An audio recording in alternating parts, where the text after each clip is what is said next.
here's one of the camera setups of several that I have, and what you see me holding here is a selfie stick that has been designed for this particular camera. The camera itself is the DJI Pocket Pocket 2, I think it is. And the nice thing with this little camera is, first of all, it's tiny, and secondly, it's on a gimbal. So as you move it around, it will stabilize and automatically, with a motor, keep everything squared in the shot. So this is a very useful camera for, you know, when you need a camera facing you and you're walking around doing an activity, you know, when you want to talk to your audience and also there's going to be some movement. You can also flip the camera around, so all I have to do is hit this little button on the selfie stick and kabam, it changes to a front view. So as you're walking somewhere, again, it's stabilized, so it will move, but you can see how it just kind of keeps everything stable and tries to keep the same horizontal plane. So even as I twist this, it stays relatively flat. It doesn't move nearly as much as a normal camera would. So it's really a great thing. It's called a gimbal, for those not familiar in photography terms. Gimbals can actually get quite expensive for like super sophisticated cameras. So like Hollywood action scenes and all that stuff where they are literally flying cameras around. They use these very elaborate gimbal setups that can cost tens of thousands of dollars just for the stabilization equipment, the gimbals. I'm going to flip it back, and there it is on me again.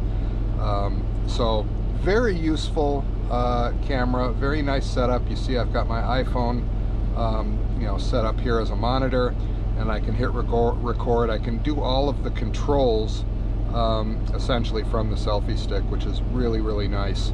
And the stick can be extended, you know, short or like super, super long, you know, depending on what type of a shot you want, you know, if you want to get super tight or not.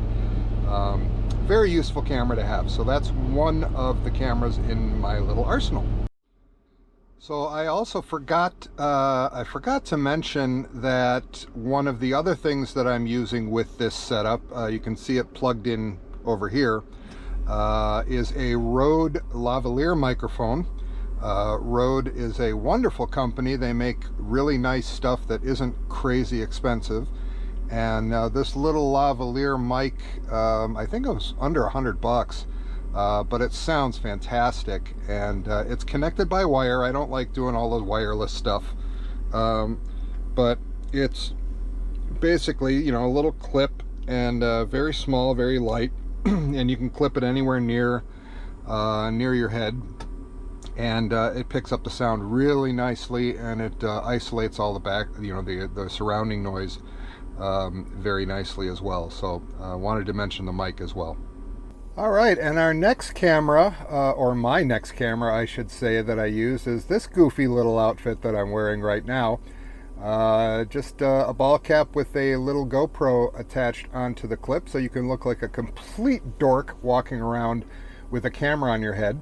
But obviously this is the camera that I use for you know, when I did the sliding the tandems video. Basically any type of video where, you know, it's kind of a point of view, so like from my field of vision, you know, down towards my hands and like what's immediately in front of me and stuff. It is a GoPro Hero 11 Mini. I opted for the Mini just because it was very light and could be put on the bill of a hat. So yes, again, it's not just a camera, and it's not just a quality piece of equipment. It is a fashion statement as well. And I am recording this actually on that DJI Osmo Pocket 2 that I just also showed you, that with the selfie stick. So this is that camera. the gimbal stabilized camera that I am like jerking around frantically right now, and you can see it keeps things relatively smooth. Any movement, it smooths it out because of that gimbal. And this is audio is also coming through that Rode mic that I had mentioned, again, attached on my shirt. So this is the GoPro Mini. And I almost forgot to mention what I'm recording this with. And this is my iPhone 13 Pro Max, iPhone 13 Pro Max. So I also use this camera. Okay, next up on the list of stuff I use to make these videos, I have a grand total of 4 GoPro Hero 8s that I use in various locations. These are fixed mounted cameras, so I have them mounted to where I don't need to touch them, I don't need to look at them, I don't need to do a darn thing. They're completely self-contained, they're hard mounted, and they're all connected by USB cable to a power source, so they run continuous power. There is not a single battery in any one of these cameras. I run them without batteries in them, directly powered by USB cables, and I have 256 gig cards in them. And doing that, I can run all of these cameras for just a little bit over 10 hours of continuous 1080p in 60 hertz, which is great for YouTube. So 10 hours of running time. So if you think about that as a truck driver, what I essentially do is I start all of these cameras off with the GoPro remote, and I just let them run, and they collect however many hours of footage. And since you only have 11 hours of drive time, then they get to the point where they hit their max capacity, and then they just start recording over the old footage.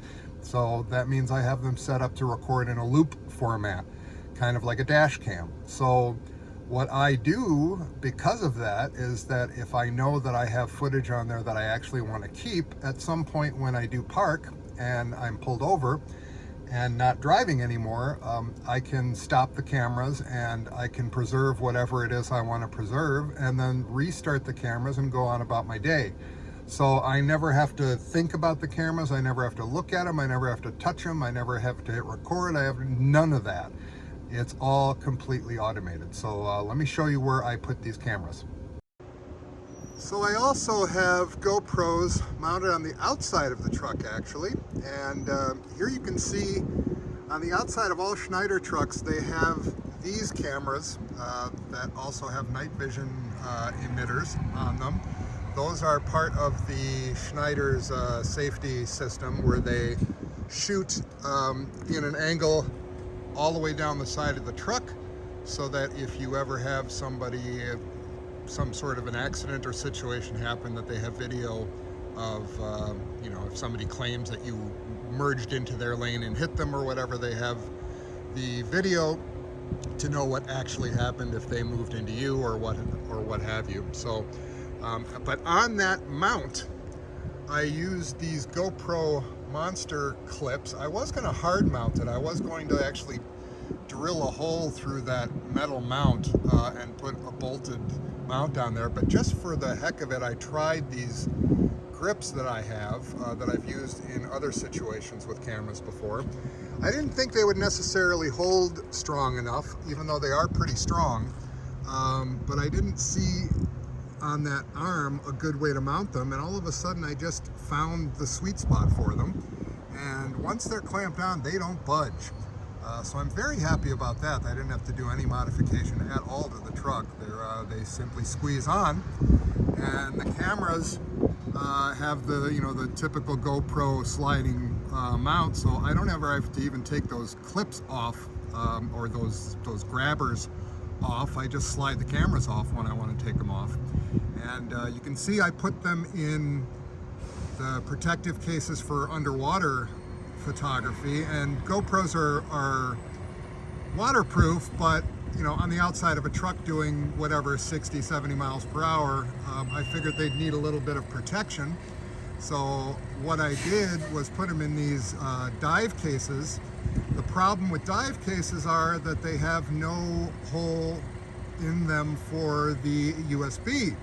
They're only designed so that you have to run on battery. So I went ahead and took a little Dremel and drilled and bored holes in there, bought some accessory flaps that have a pass-through for the USB power, and voila.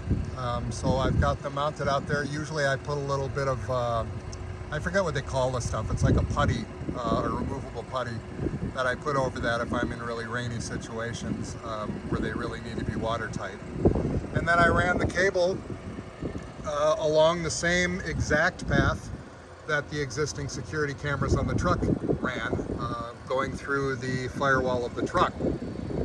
And here we are on the passenger side, and again, same setup, the same exact setup, and with the modified diving case with USB pass-through power, USB cable connected, running along with the security cameras of the truck. So this one looks down the passenger side of the truck. Okay, so now obviously we are sitting inside the truck, and the very first camera inside the truck is this one here that I have mounted basically on the A-pillar, even though I'm using a very strong heavy-duty suction cup. The GoPro suction cups are incredibly strong. So since Freightliner makes all of their plastic components with this like leathery crinkled texture, nothing sticks to them, so you can't really use adhesive mounts because the cameras will eventually fall off. So I used this monster suction cup. It's out of my view, you know, I don't have to, it doesn't really impede any vision. And having that camera directly on the A-pillar also doesn't impede any vision. And that is the camera that gets the shot of me directly, you know, when I'm facing the camera sitting in the driver's seat. This is it. And you can see that's another GoPro Hero 8 with a media mod on it. And it has the little light on there if I ever need to add a little bit of lighting. And I also, again, it's hardwired. And you can also see that not only do I have USB power in this particular camera, as I do all the others, you also see a second thing plugged in on the top there. And that cable, that line, goes up here through the headliner. Yeah, just real simple, basic little stick-on clips that I got at Amazon. And that will run down eventually into this mic up here. This is another Rode mic, R-O-D-E. These are wonderful mics. This is the little mini, forget exactly what they call it, mini video mic or something like that. I have it, this one adhesive mounted on there with a little touch of crazy glue just to make sure that that sucker sticks. And you can see it's in a isolated mount, sound vibration isolated mount. And that one works incredibly well. It picks up beautiful audio. It also cuts out a lot of the background noise, engine noise, all of that kind of stuff. So it's a very high quality mic for a very cheap price. And again, cable runs over here and it plugs into this camera right here. So that's where I get most of my audio feed from this camera. And the next camera on the list is fiercely protected by my protection shark, who has yet to be named. I have no idea what to name this little guy. I've had him for quite a while, and you know, Land Shark Transportation, I figured he's a great mascot for the windshield. Don't have a name figured out for him yet, so maybe somebody can offer me some suggestions. That would be great. See if somebody wants to name the shark. He needs a name. Look at him. He's doing his job, making sure nobody gets near my truck. Good shark. All right, anyway, back to our little tour. This right here is another GoPro Hero 8. This one does get mounted with adhesive because it's being mounted on that Detroit Assurance System cover box, which is smooth enough for that 3M adhesive to stick to. I've never had a problem with this one, so That is the one that is shooting obviously out forward center of the truck and is getting all of the road footage. Next to it, while I'm here, I might as well mention that that is my dash cam that runs 24/7 365. This one never shuts off. This is the Next Base 622 GW, as you see on the side. That is an actual dash cam that runs on a loop, and like I said, I never shut that off. So this thing is running 24/7, and that is there for obvious reasons while operating the truck, but I also keep it running when the truck is parked. So if anybody ever runs into me, I have 4K video footage of exactly what happened. That is the cheapest insurance you could possibly get. I don't think anybody should operate a commercial vehicle, a semi-truck, without a good high quality dash cam. Do not do it. That's a super cheap form of insurance to cover your ass, because the company owns the dashboard cam, which is over here. That's Schneider's. That belongs to them. They may or may not, if it serves their interest or doesn't, decide to let me have footage to cover my ass. This camera is owned by me, and all of the footage that it collects is also owned by me, so I don't have to ask anybody for anything. I have 100% of any proof that I need. So that is a must-have. New drivers, invest in a good dash cam. And while I'm here, I might as well mention it's not a camera, but I also use the Garmin Diesel as my primary navigation. That is an invaluable tool, so that's another must-have. And I also run, there's Schneider's tablet right there. And then I have a third tablet, a little Samsung Galaxy Tab A, that I have there for being able to, look at all the feeds from the cameras when I want to, of course, when I'm parked. And I also run either Trucker Path or Truck Maps off of that one. So if I need really high quality satellite navigation, I have this one running. And all of this stuff, these two things, this and, not to get you sick and dizzy, and this mount here are from a company that I absolutely love. I'm not sponsored by them, but I will give them a shout on it anyway. That is ProClip USA. They make the best phone holders in the business. They also do a lot of tablet mounts. As a matter of fact, I think this factory mount that is used by Schneider, I think this is also made by them. But ProClip USA makes this thing that's a perfect cradle for my phone.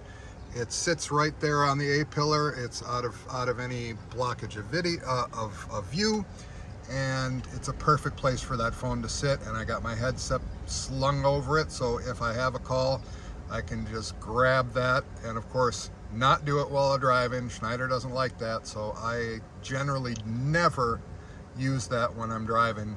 That's just simply because it's comfortable, and walking around in truck stops and whatnot, it's always really, really loud, and that's a really nice sound isolating headset. So that's the Bluetooth headset, the what is it, BT450 Blue Parrot.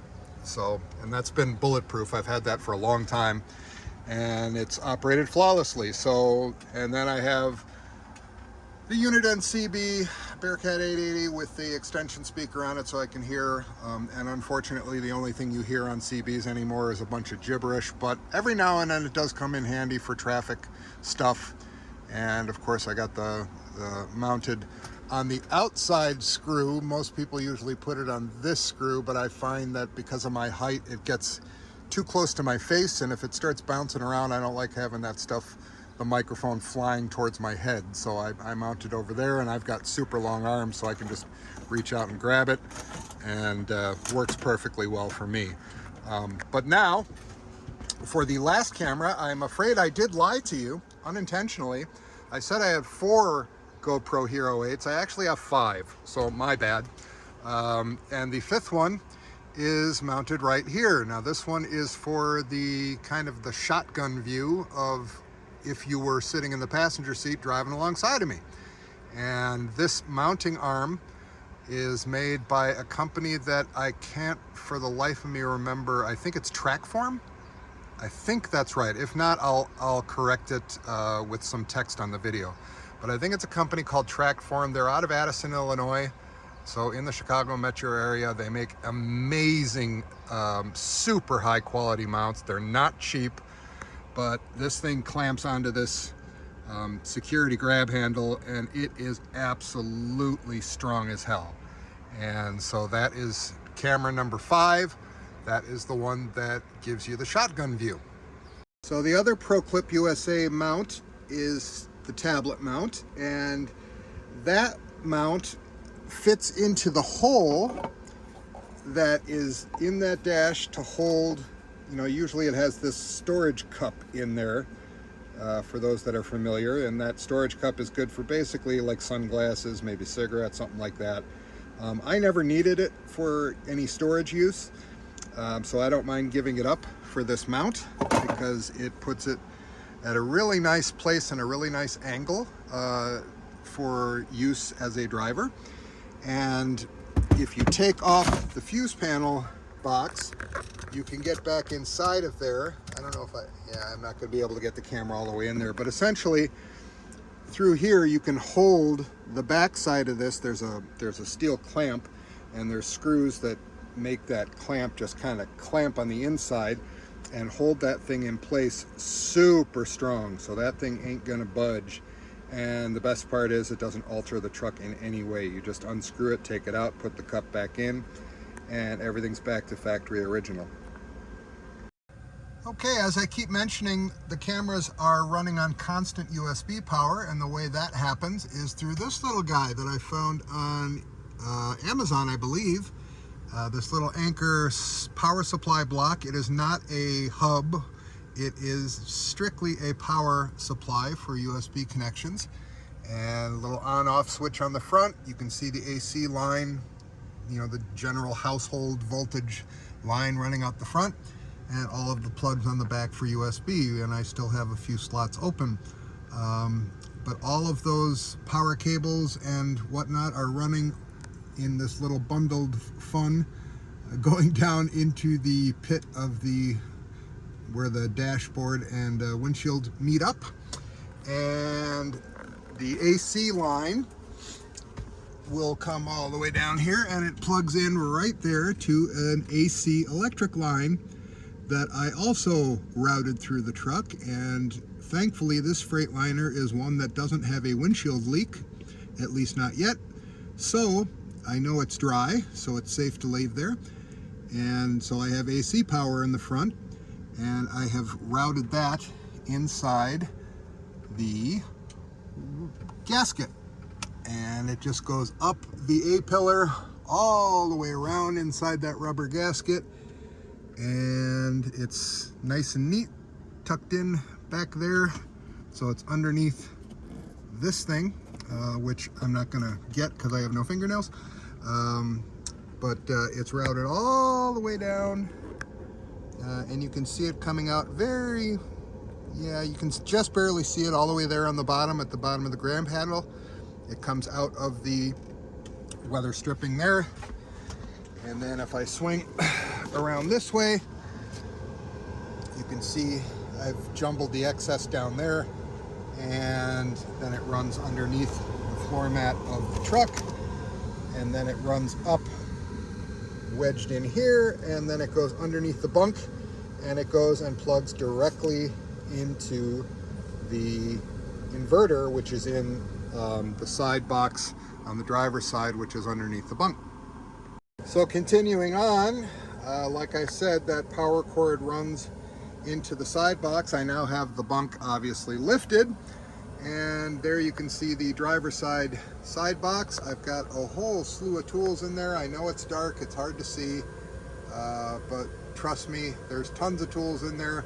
Those two hard cases of wrenches are sitting on top of the steel surrounding protection box that is over the inverter. The inverter is underneath there, protected by that steel casing, and that's where that AC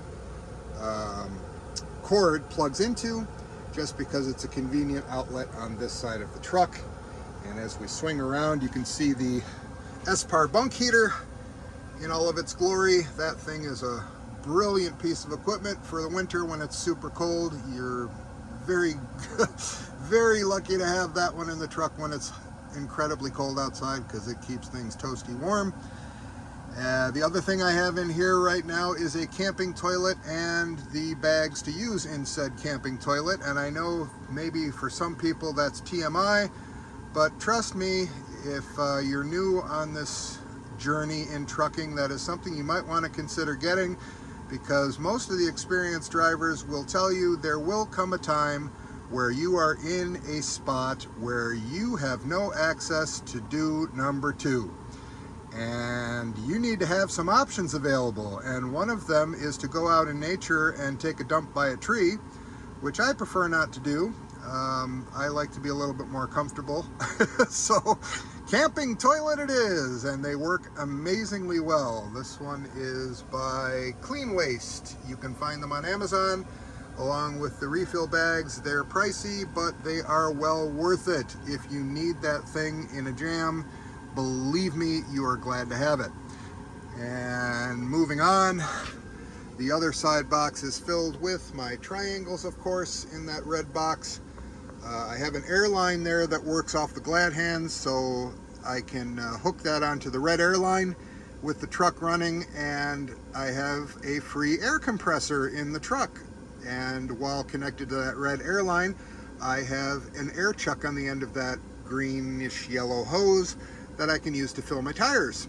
And I check my tire pressure every week. Once a week I check all the tire pressures on the tractor to make sure that they're okay. Thumping them is great. Thumping them is good to tell you if you have a flat or not, but they will not tell you pressure. You can't hear pressure. Well, I guess you can, but it's not as an exact science as a pressure gauge. So since I'm paying for fuel especially, and since I'm paying for the wear and tear on the tires, I want the tires to last as long as possible, and I want to get the most fuel economy I possibly can eke out of this truck. So therefore, tire pressure becomes a very, very important thing. So I check that once a week. I also have my leaf blower in here, along with its, that little tiny little wire there you can see is going to the battery that is charging right now. You can't really see it, it's wedged in there. But I keep that thing fully charged for when I need it to blow out a trailer. That's an 18-volt DeWalt power drill, and then behind there is the Milwaukee M18 fuel impact wrench. Yes, it's an electric impact wrench. It has, I think, about 1,400 pound-feet of breakaway torque, and it will do semi-lug nuts, which is a wonderful thing. So yeah, I even have that. I'm that crazy with tools. Moving on, I also put a power strip over here. It's nice and neat, tucked out of the way. I can open and close the bunk and never have to worry about disturbing anything that's plugged in. So that's a nice little thing. And that's routed behind all of this other stuff, and it's routed all the way up behind the microwave and plugged in behind the microwave. So on top of the fridge, I have 3 very important things that I have mounted on that platform. And I use just general Velcro, just that standard household black Velcro, sticky Velcro stuff. And it holds everything perfectly, so I've never had any issues with stuff flying off. It's strong enough to hold. So probably the most vitally important piece of equipment and technology on this truck of all things is that coffee maker. Single cup Keurig machine. I would be dead without it. So that is an absolute must for me. Oops, sorry about that. And of course, a hot water tea kettle. I love that thing. Capresso. Wonderful tea kettle. I have the same one at home. And so I get nice boiling hot water without having to microwave water to get it boiling. That thing works super quick. And then last but not least, this incredibly wonderful Black & Decker vacuum cleaner. That thing is phenomenal. It has super strong power, super easy battery. It's sitting on its charger, and it's super handy to have, and that's why I always have it there, because I just can't keep from tracking crap in this truck. So especially since Schneider loves to do gravel lots. So that's a must-have too, a good vacuum. But that's it for the top of the fridge. Of course, let's not forget the television. It's just a little 23-inch Vizio, which is perfect. It's all I need. But this mounting arm from Freightliner is wonderful. I'm going to try to see if I can do it. There's a little release here, but then forgive the video for a second. Okay, yeah, you got to pull that. You got to use two hands to do this correctly. But you can see it also tilts. But once you unlock that, you can swing the TV all the way around this way, which is very helpful so that you can get in and out of this door without hitting your TV, which is super nice. I have my Wi-Fi hotspot there. That's a Verizon. I forget what it is, MiFi or something like that. That's from, again, it's from Verizon, and it's worked flawlessly so far in the truck. I'm very happy with it. Even uploading YouTube videos, it takes a while, but you can do it. It's really, really nice internet. So very happy with that. The LED light strip is from a company called Wyze, W-Y-Z-E, and I went with this light strip because it was super cheap. It was like, I don't know, 15, 16 bucks. And I have Wyze security cameras at my condo, which are also super cheap, and they work super well. And I got this because it can be controlled through the Wyze app that I use for my security cameras that I have at home. And I just mounted the little power thing, which is that white controller there, which frankly I never really use because I just use my my phone to control those lights. You can have them at any intensity. I have them white hot right now, but any color of the rainbow. Usually I have them on a dark blue,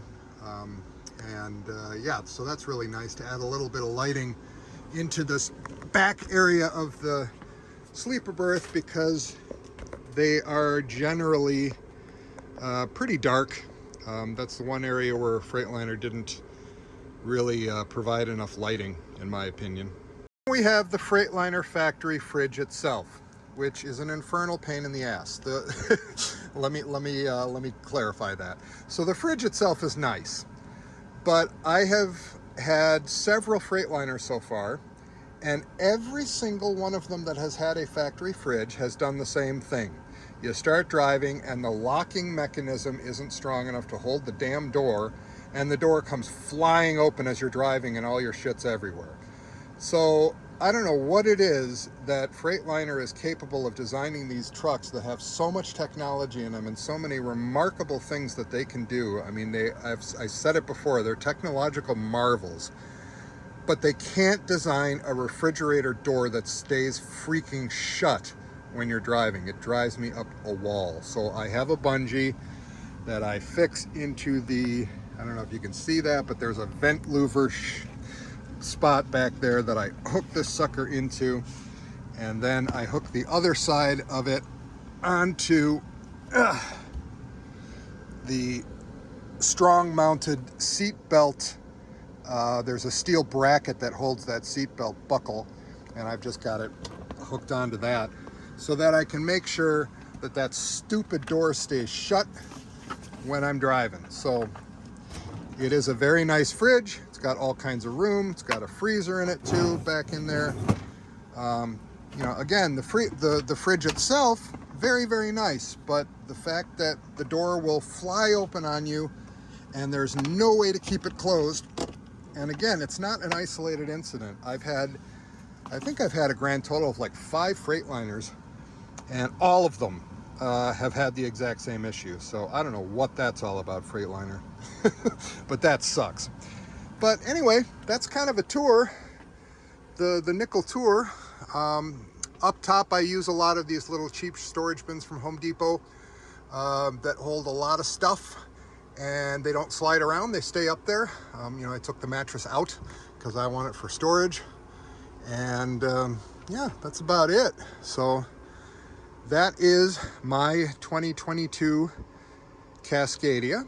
I'm very happy so far. It's a wonderful home. And let me not forget to mention one of the most high-tech things that I do in my truck, and that is having a very long steel shoe horn and a fly swatter at the ready. That slot is perfect for them right over here because I can reach them from the driver's seat, because my shoes of choice when I'm driving the truck are these Timberland slip-on shoes, and they have a composite toe so that you don't have to worry about getting frostbitten toes in the wintertime. And obviously very high quality leather, they're waterproof, they're slip resistant, they're all of that, but the great thing is they're slip-on, so they're super comfortable. They're super comfortable to wear while you're driving, because even if your feet swell a little bit, there's tons of room in the toe box. So they're actually, in my opinion, even more comfortable than wearing like tied shoes. And you can just take them off, slip them right off, and then when you want to, you can leave your shoes, which I almost always do, on the mat in the front, and I walk in sock feet in the truck, and then with the shoehorn right there, you can slip into them real quick and then get out of the truck and go on about your business. So that's another little tip maybe for some folks looking for good footwear around a truck. Obviously flip-flops, Crocs, all that kind of stuff. There are lots of people that wear them. There's a lot of people that make fun of the people that wear them. I don't give a crap what people's fashion sense is, but I do think it's a very stupid choice around very heavy equipment and lots of things that can give you a very quick and awful foot injury in the blink of an eye. So I have seen personally, when I was with an airline, I was on the main deck of a 747 cargo plane, and they were moving a 125-inch by 96-inch steel, or I should say aluminum, what they call cookie sheet, giant pallet that aircraft cargo is tied onto, weighing about 6,000 kilos.